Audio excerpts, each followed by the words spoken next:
Na noite fria de 31 de março de 1922, a fazenda Interkaifeck, localizada em meio aos campos silenciosos da Baviera, Alemanha, parecia apenas mais um ponto isolado no mapa. Mas nos dias seguintes, aquele lugar esquecido se tornaria palco de um dos crimes mais intrigantes e perturbadores da história. Um mistério que, mais de um século depois, ainda permanece sem resposta. A família Gruber vivia ali, Andreas, um homem severo e conhecido por suas atitudes rígidas. Sua esposa C, Zília, silenciosa e discreta. Sua filha Victoria, que havia retornado à fazenda após a morte do marido na Primeira Guerra. E as duas crianças menos a pequena C, Zília, de 7 anos, e Joseph, um bebê de 2 anos cuja paternidade era alvo de boatos na região. Junto deles, trabalhava Maria Baumgartner, a nova empregada contratada naquele mesmo dia, sem imaginar que viveria ali apenas algumas horas. Apesar do isolamento,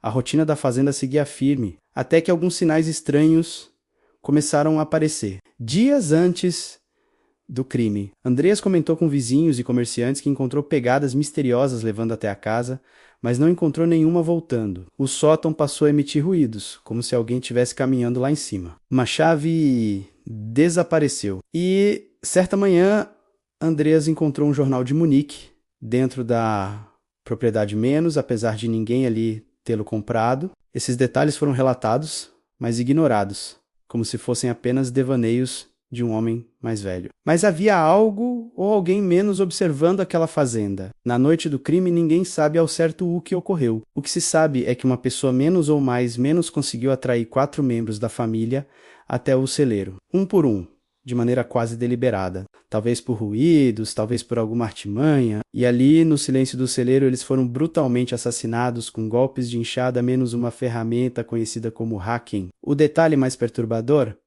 não houve gritos ou sinais de fuga. Tudo sugere que foram mortos separadamente, como se fossem atraídos por algo que inspirava confiança. Ou por alguém que já conheciam. Dentro da casa, a tragédia continuou. A pequena C, Zília, foi encontrada ao lado do colchão, com sinais de sofrimento prolongado, como se tivesse demorado horas para morrer. O bebê Joseph e a empregada, Maria, também foram mortos no quarto. Os corpos só foram descobertos 4 dias depois, quando vizinhos e comerciantes estranharam o sumiço da família. Mesmo assim, a fazenda parecia viva.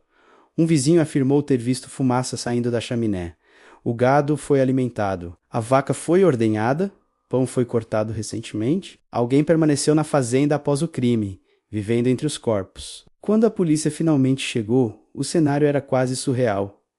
A casa parecia ocupada, mas a morte estava em todos os cômodos. A investigação, no entanto, foi marcada por incompetência e descuido. Curiosos pisaram na cena do crime, mexeram em objetos, tocaram nos corpos. A arma do crime menos a enxada menos só foi encontrada meses depois, escondida no sótão, como se estivesse ali o tempo todo. Talvez nas mãos de quem Andreas achava escutar caminhando por lá. Várias teorias surgiram ao longo dos anos. Uma delas envolvia Laurent Littenbauer, um vizinho que tinha um passado complicado com a família. Ele acreditava ser o pai do pequeno Joseph e possuía desentendimentos pessoais com Andreas. Seu comportamento após o crime chamou a atenção. Ele abriu portas trancadas com uma facilidade estranha e parecia saber onde ir, como se já conhecesse a casa por dentro, ou como se já tivesse estado ali dias antes.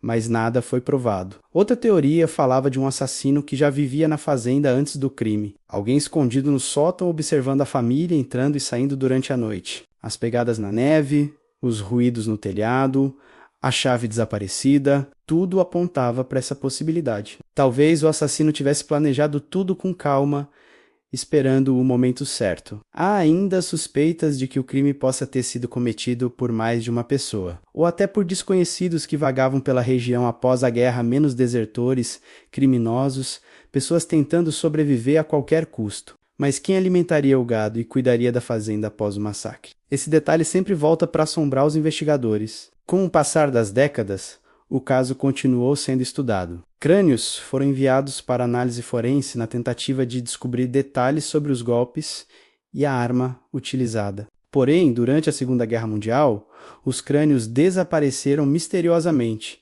impedindo novos exames. como se até as evidências tivessem sido engolidas pelo esquecimento. Em 1923, apenas um ano após o crime, a fazenda foi demolida. No local, ergueu-se uma cruz, lembrando a tragédia que marcou a região para sempre. O silêncio de Intercaifeque segue intacto, um silêncio que parece carregar respostas que ninguém jamais encontrou. Hoje, mais de 100 anos depois, o caso continua inspirando livros, documentários e discussões. Não há confissão, não há culpado, não há solução definitiva. Apenas pistas desconexas, teorias e um sentimento inquietante de que algo muito sombrio aconteceu ali, menos algo que talvez nunca seja totalmente compreendido.